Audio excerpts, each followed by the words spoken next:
Ancient fact में आपका स्वागत है।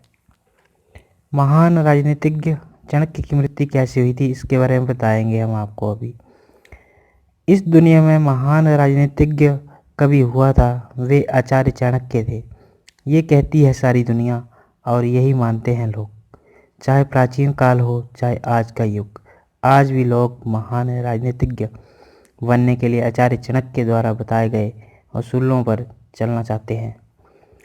ये दुनिया उनसे एक सफल इंसान और व्यक्तित्व पाने की चाहत रखती है और कई लोग ऐसा करने में सफल भी हो जाते हैं। यदि आप नहीं जानते तो बता दें कि आचार्य चाणक्य मौर्य काल के एक महान व्यक्ति थे। दूसरे शब्दों में कहें तो अगर दुनिया मौर्य काल ये याद करती है तो वो केवल आचार्य चाणक्य की वजह से हुआ है।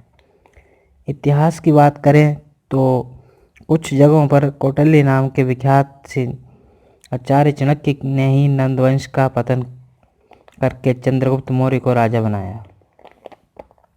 चंद्रगुप्त मौर्य को सीख प्रदान की, एक महान राजा बनने का उपदेश दिया, मौर्य साम्राज्य के झंडे को स्वतंत्र लहराने की क्षमता प्रदान की। आचार्य चाणक्य की जुड़ी बातों से हम कई चीज़ें जानते हैं। उनका जन्म, उनके द्वारा जीवन में किए गए महान कार्य जैसे कि अर्थशास्त्र जैसे महान ग्रंथ का लेखन करना, जिससे उन्होंने जीवन के विभिन्न पहलुओं को हिम्मत से पार कर सकने का ज्ञान प्रदान किया। आचार्य चाणक्य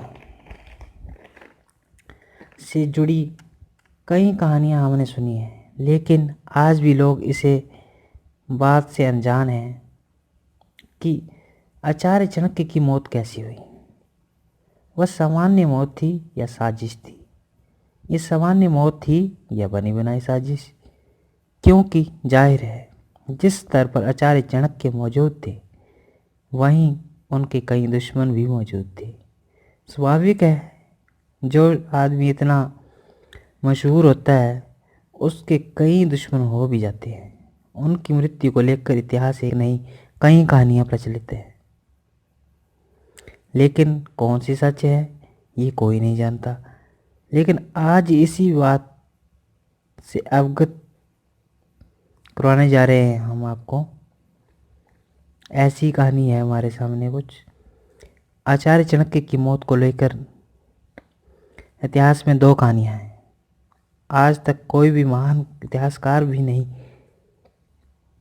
जान पाए कि आचार्य चाणक्य की मौत कैसी हुई। इसका सही प्रमाण नहीं मिला। उनकी मृत्यु का कारण वे स्वयं थे या फिर कोई और। पहली कहानी के अनुसार आचार्य चाणक्य ने तब तक अन्न और जल का त्याग किया था जब तक मृत्यु नहीं आई। दूसरी कहानी के अनुसार वे किसी दुश्मन के षड्यंत्र का शिकार हुए थे जिसकी वजह से उनकी मौत हो गई।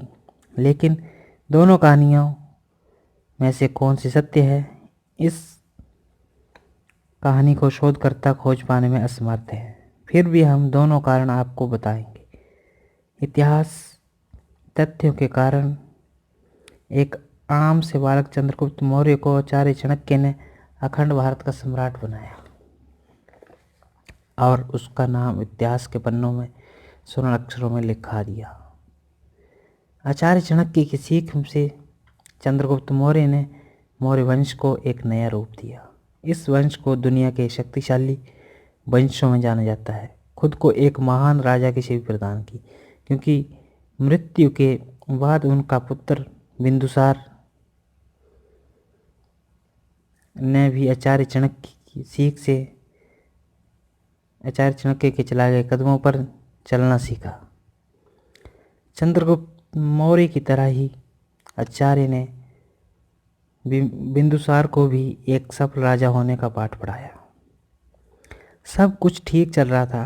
आचार्य के अनुशासन तले राजा बिंदुसार अपनी प्रजा को पूर्ण रूप से सुखी रखने में सफल थे। लेकिन दूसरी ओर कोई था। आचार्य और राजा के बीच में जो उनकी गरीबी को पसंद नहीं करता था।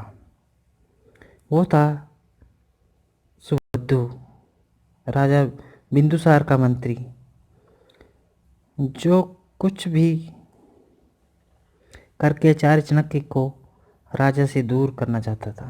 इसके लिए उन्होंने कई षड्यंत्र रचे। उसे राजा को आचार्य चाणक्य के विरुद्ध करने के कई प्रयास किए, जिसमें से एक था राजा के मन में गलतफहमी उत्पन्न करना, क्योंकि माता की मृत्यु का कारण कोई और नहीं स्वयं आचार्य चाणक्य थे। ऐसा करने में सुबुद्धु कुछ सफल भी हुए। धीरे धीरे राजा और चाणक्य में दूरियां बढ़ने लगी। ये दूरियां इतनी बढ़ गई कि आचार्य सम्राट बिंदुसार को समझा सकने में असमर्थ हुए। अंत में उन्होंने राजमहल छोड़ने का फैसला कर लिया और इतने में एक दिन चुपचाप महल से निकल गया। उनके जाने के बाद जिस दाई ने राजा बिंदुसार की माताजी का ख्याल रखा था, उन्होंने आचार्य की मृत्यु का राज सबको बताया। उस दाई के अनुसार सम्राट चंद्रगुप्त को आचार्य एक अच्छे राजा होने की तालीम दे रहे थे, तो सम्राट के खाने में रोजाना थोड़ा थोड़ा विष मिलाया जाता था, ताकि विष को ग्रहण करने के आदी हो जाएं। यदि कभी शत्रुओं ने विष को मिलाकर मारने की कोशिश की तो उसका राजा पर कोई असर न हो। लेकिन एक दिन विष मिलाए हुए खाना राजा की पत्नी ने ग्रहण कर लिया, जो उस समय गर्भवती थी।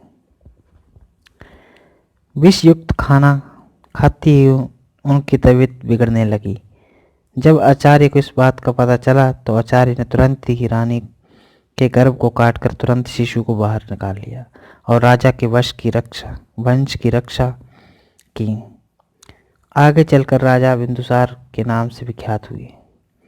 आचार्य चाणक्य ने ऐसा करके मौर्य साम्राज्य के वंश को बचाया था। बाद में किसी ने गलत अफवाह फैला दी कि रानी की मृत्यु आचार्य की वजह से हुई। अंततः राजा बिंदुसार को जब ये सत्य पता चला तो राजा बिंदुसार ने आचार्य के सिर पर दाग हटाने के लिए उन्हें महल में वापस लौटने को कहा। आचार्य ने इनकार कर दिया। उन्होंने उम्र भर उपवास करने की ठान ली और अंततः मृत्यु हो गई। परंतु दूसरी कहानी के अनुसार सुबुद्धु ने उन्हें जिंदा जलाने की कोशिश की, जिसमें वो सफल रहे। धन्यवाद।